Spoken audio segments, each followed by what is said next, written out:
مسئلہ کشمیر کی جڑیں اتنی ہی پرانی ہیں جتنا کہ خود پاکستان اور بھارت کا وجود۔ پاکستان کشمیر کو اپنی شہرک جبکہ بھارت اسے اپنا اٹوٹ انگ قرار دیتا رہا ہے۔ ماضی میں کشمیر کے حوالے سے کیے جانے والے معاہدے اور اقوام متحدہ کی قراردادیں اس حوالے سے بے نتیجہ رہی ہیں۔ جنوبی ایشیائی امور کی ماہر لیزا کرٹس کے نزدیک کشمیر دونوں ممالک کے لیے قومی تشخص کی علامت ہے۔ As a country conceived as a homeland for Muslims in South Asia, جنوبی ایشیا میں پاکستان مسلمانوں کی سرزمین ہے، اس لیے وہ جموں و کشمیر کو مسلمان اکثریت ہونے کے سبب اپنا قرار دیتے ہوئے اپنے آپ کو درست سمجھتے ہیں، جبکہ بھارت جو مختلف مذاہب کی آبادی والا ملک ہے اور جہاں دنیا کی تیسری بڑی مسلمان آبادی رہتی ہے، اس خیال کو مکمل طور پر غلط قرار دیتا ہے، جو اس کے اپنے ہی قومی تشخص اور سیکولر ملک ہونے پر کسی ملامت سے کم نہیں۔ completely rejects this idea. حال ہی میں بھارت کے زیر انتظام کشمیر میں ہونے والی پرتشدد کارروائیوں اور بھارتی فوجیوں کی جانب سے 100 سے زائد کشمیری نوجوان لڑکوں کی ہلاکت نے اس مسئلے کی شدت کو دنیا کے سامنے دوبارہ اجاگر کیا ہے۔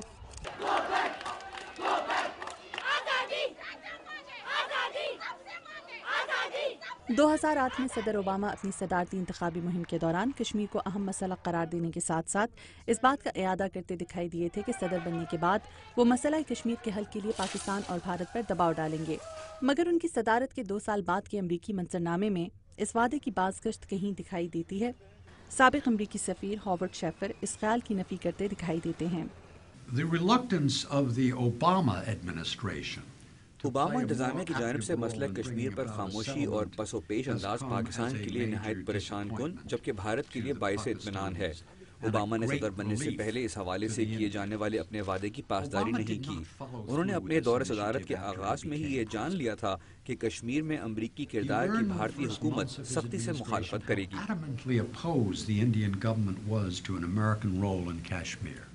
پاکستان کی جانب سے کشمیر کے حوالے سے دوبارہ آواز بلند کرنے کو جنوبی ایشیا میں بسنے والے مسلمان خوش آئند تو قرار دیتے ہیں، مگر کیا دہشت گردی اور معاشی بدحالی کے مسائل میں گھرا پاکستان اس کا متحمل ہو سکتا ہے؟